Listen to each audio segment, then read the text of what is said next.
Obrigada, Zé Carlos. Uma alegria estar com vocês mais uma vez, minha terceira participação. Fiquei feliz de poder estar junto esse ano, porque não pude estar nos dois anteriores. Parabéns pelo dinamismo aí na organização do evento. E vou falar agora sobre um tema que estudei pela primeira vez, estou falando em público pela primeira vez, assim como nas duas edições anteriores, né? Tenho procurado abordar temas inéditos que eu tenho me dedicado a enfrentar na minha qualidade de pesquisadora. E fazendo um gancho aí com a apresentação do desembargador Gessé, por que eu me dediquei a estudar esse tema, por que eu escolhi para tratar aqui com vocês.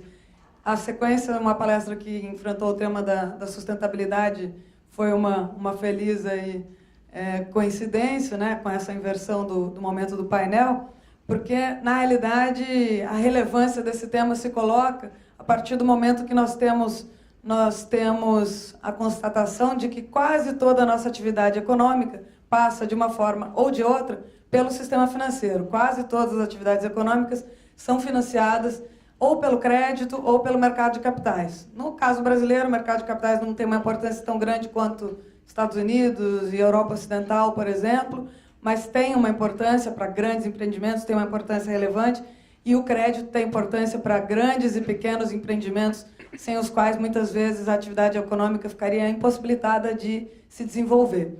Então, diante dessa constatação, é possível concluir que o sistema financeiro tem um papel extremamente relevante na prevenção de danos ambientais ou de danos também sociais, numa dimensão ampliada do conceito de meio ambiente.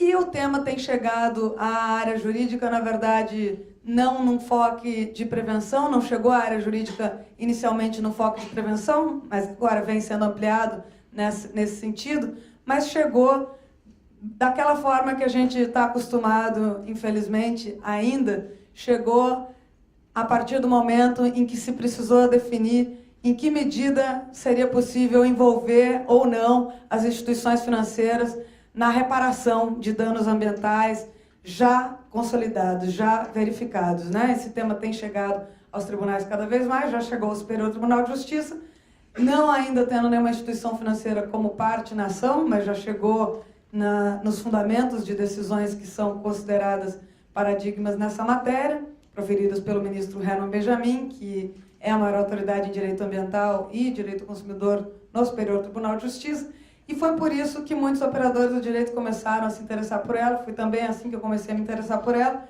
e o outro motivo que me fez me interessar por ela foi o fato de ser procuradora do Banco Central e o nosso regulador financeiro é um dos únicos no mundo que tem dedicado alguma atenção ao tema, um dos únicos no mundo mesmo, são 6 países apenas em que o Banco Central, né, o regulador bancário já enfrentou esse assunto no mundo todo, e o Brasil é um deles, numa dimensão aí sim já preventiva, buscando que as instituições comecem a considerar riscos socioambientais no desenrolar das suas atividades. Dito isso, né, situando aí a escolha do tema para vocês, eu quero fazer uma breve distinção em relação às operações financeiras que podem causar danos socioambientais. Nem todas as operações financeiras oferecem esse risco naturalmente. As operações que envolvem normalmente clientes, pessoas físicas, a não ser o crédito rural, todas as demais, em regra, não envolvem, pelo menos quando a gente fala de pessoa física que não seja empresária, né, naturalmente, não envolvem essa questão do impacto socioambiental relevante para essa finalidade dessa minha exposição aqui. Na verdade, apenas 3 universos de operações são relevantes para essa finalidade que eu estou tratando aqui. Primeiro, operações de financiamento no universo do crédito, né, com um propósito específico. Existe uma fábrica que será construída, uma usina hidrelétrica que vai ser construída, existe uma ampliação de uma atividade industrial qualquer, existe uma atividade agrícola qualquer que vai ser financiada com recursos provenientes aí do sistema bancário, seja ele privado, seja um banco de desenvolvimento, não importa, mas vai ser financiada com um propósito específico. Aquele recurso é obtido com a finalidade de custear aquela operação. Esse tipo de operação, naturalmente, é relevante. Por outro lado, existem os empréstimos, e aí no conceito de empréstimo se exclui qualquer operação com finalidade específica, que buscam financiar a rotina, a atividade rotineira de uma pessoa jurídica. Seja o capital de giro, seja o leasing de equipamentos, de veículos, enfim, atividade que não tem propósito específico.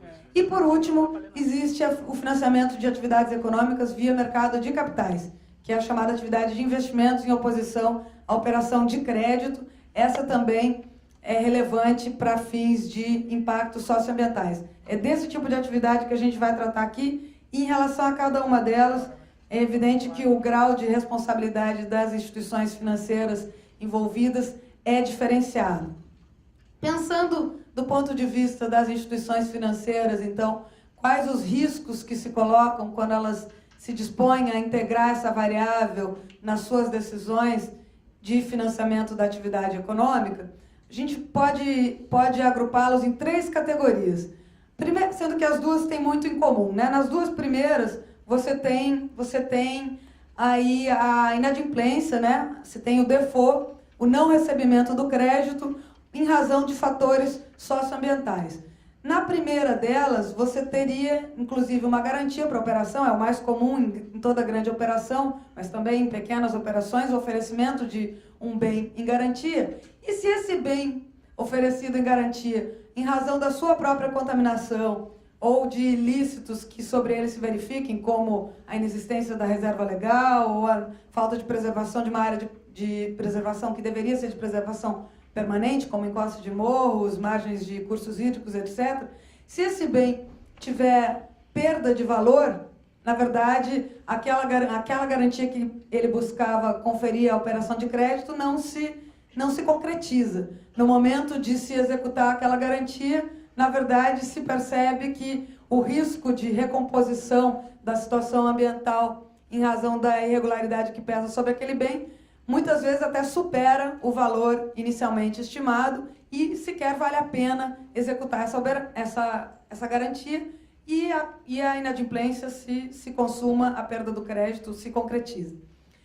Essa perda do crédito, por outro lado, pode se dar por uma série de razões, né? Seja porque o próprio empreendedor foi responsabilizado na esfera administrativa ou no âmbito civil por danos ambientais, seja porque, de alguma maneira, a preferência do consumidor ou a regulação ambiental se alterou e tornou o processo dele mais oneroso, aquele planejamento que ele fez da produção de um produto, do fornecimento de um serviço, tornou economicamente inviável, ele não se planejou para isso, e aí a atividade econômica dele se torna inviável e o cumprimento das obrigações creditícias também.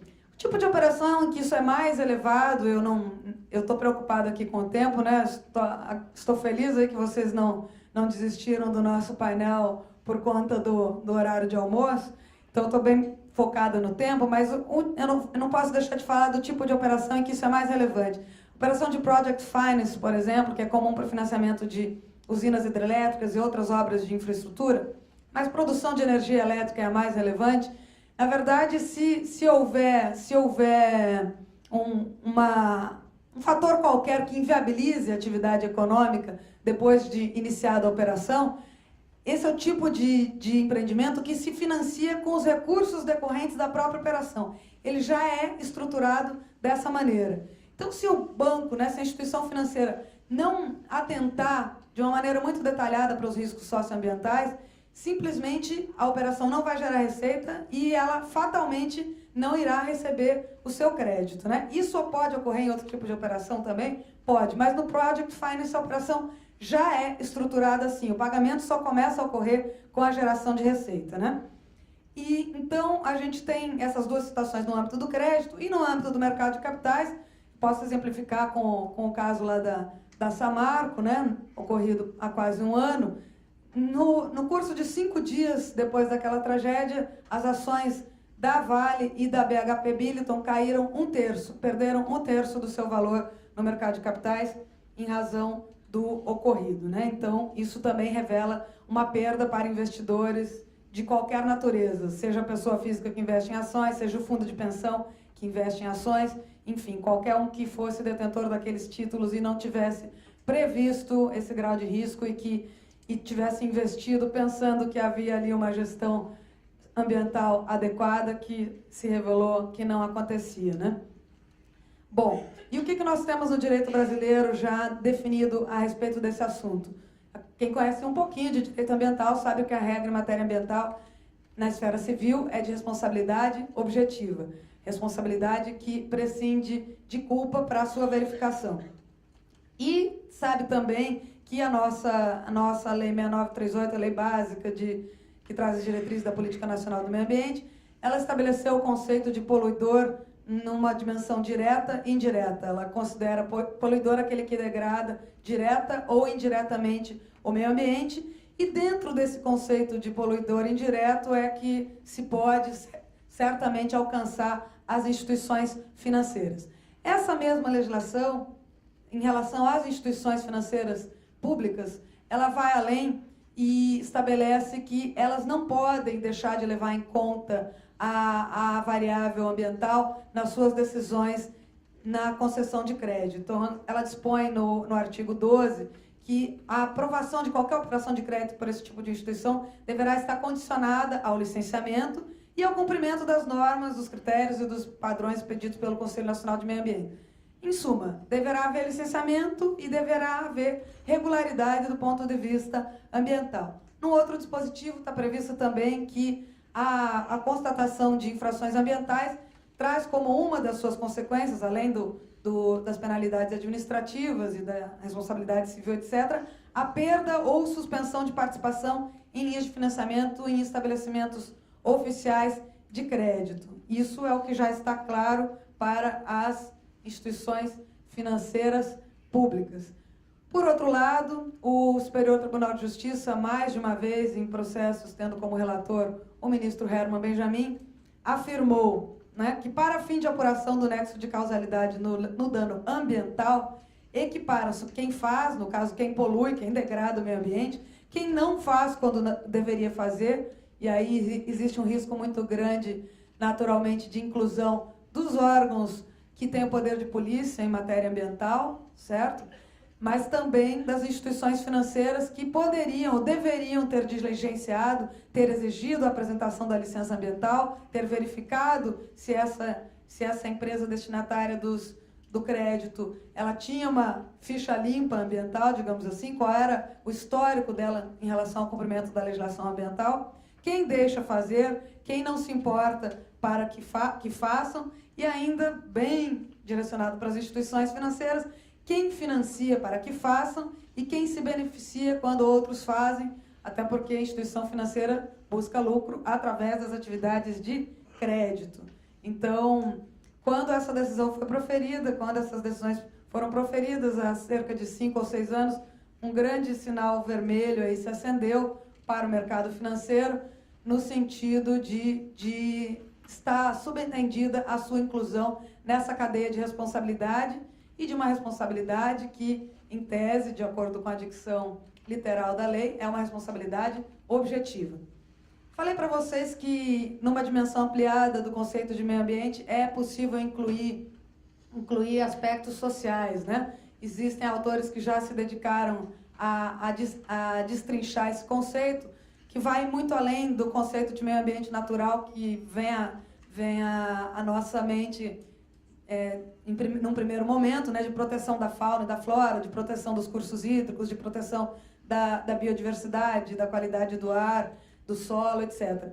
Para além disso, há quem defenda, e existem fundamentos para isso no nosso sistema jurídico, que a proteção do meio ambiente cultural também se insere nesse sistema todo, inclusive para efeitos de responsabilidade objetiva, e aí inclui-se desde patrimônio histórico, paisagístico, e inclui-se também a proteção de comunidades tradicionais, como indígenas e quilombolas.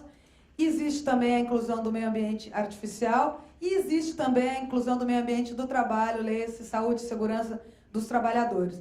Em relação à saúde pública, a própria legislação de 81 é muito clara e o nosso sistema constitucional dá uma proteção bastante reforçada para todas essas vertentes, né?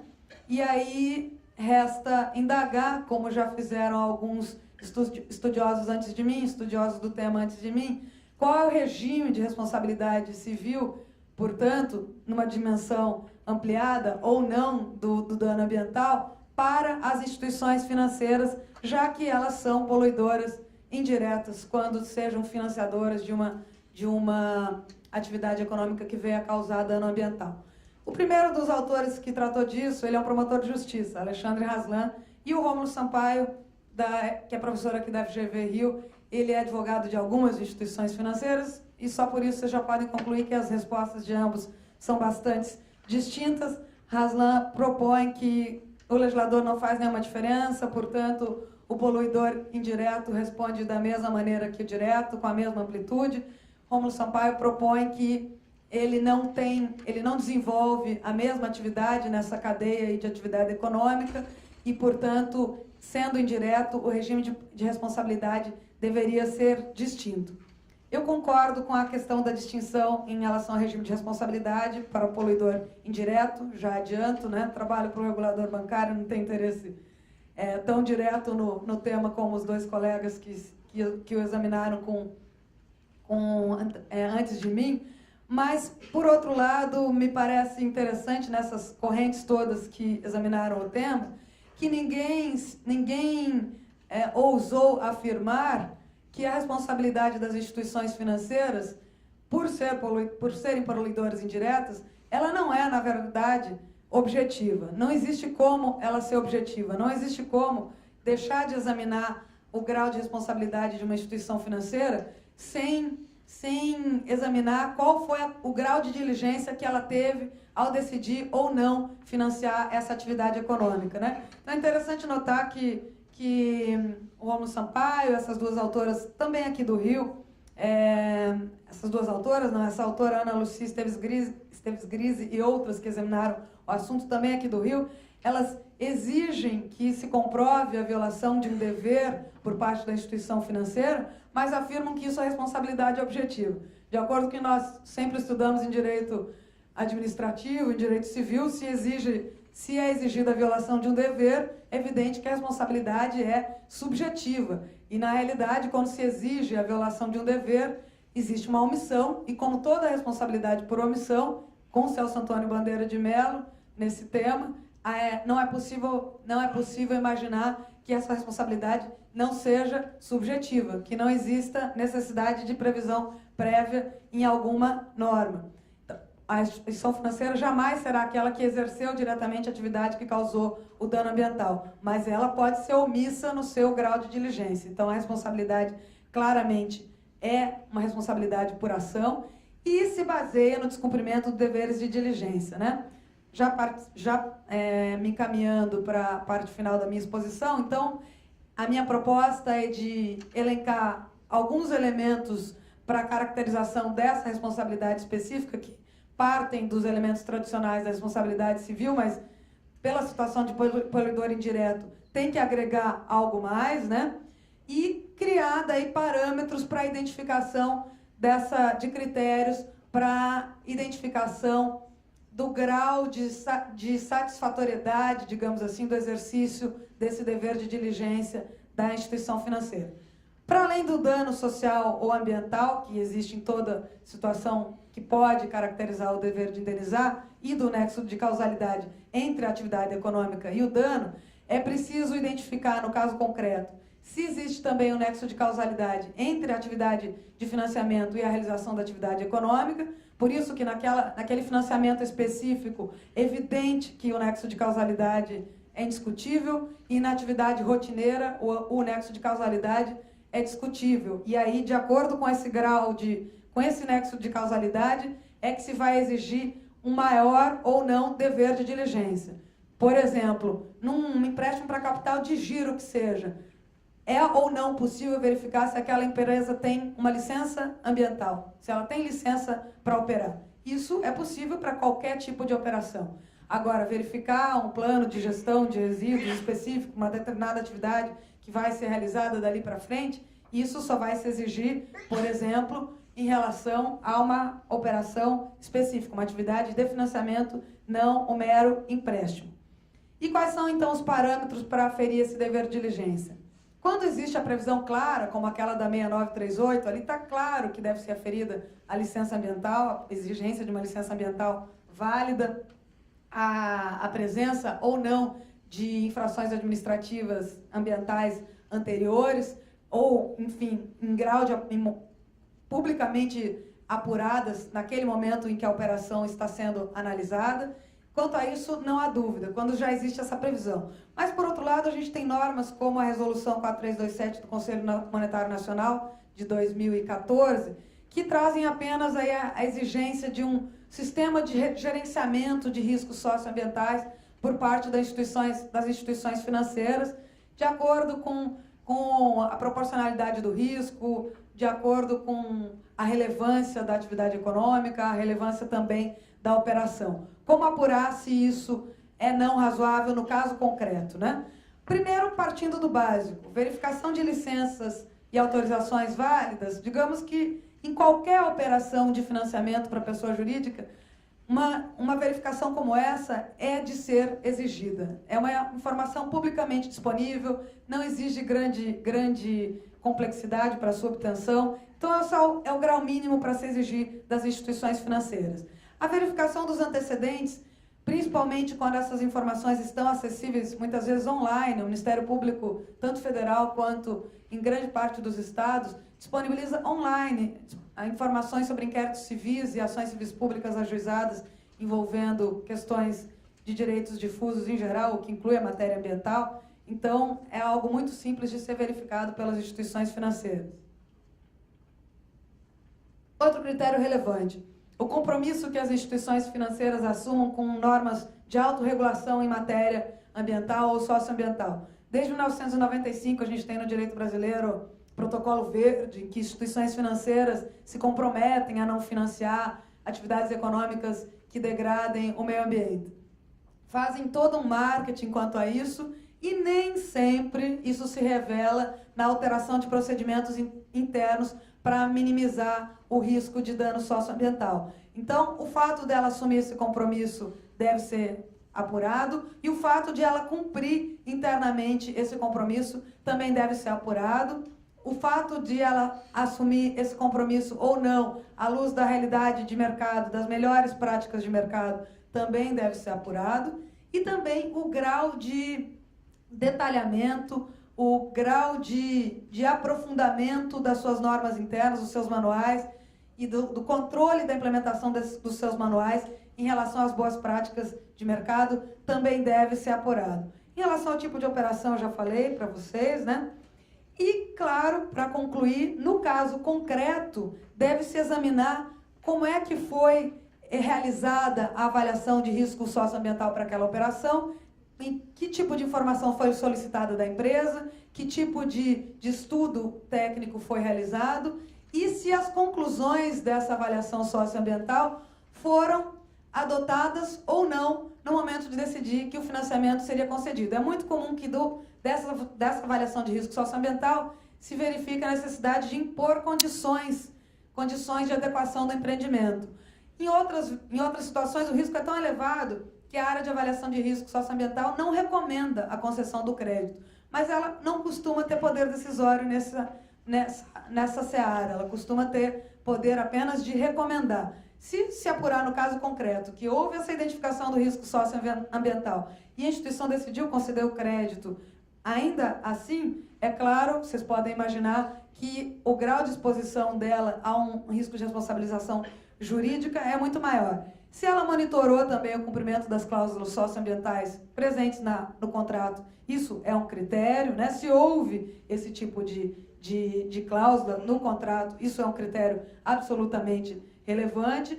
E, por último, se, na verdade, ela se baseou em informações fornecidas por entes públicos em relação ao desempenho socioambiental daquela empresa que depois se revelaram falsas ou incompletas. Esse é um tipo de situação em que, claro, ela não poderá ser responsabilizada por dados que ela não teria como ter obtido porque não chegaram de forma alguma ao seu conhecimento. Por tudo isso, penso que não deve ser incluída a instituição financeira no conceito de solidariedade, tampouco em relação à reparação do dano ambiental, e sim no conceito de subsidiariedade. A responsabilidade deve ser vista como compartilhada, como defende a Consuelo Yoshida, apurada em relação à cadeia de fatos que aconteceu no caso concreto, mas discordo totalmente do Rômulo Sampaio, por exemplo, quando ele propõe uma limitação no tempo para não reconhecer a imprescritibilidade do dano ambiental nessa matéria.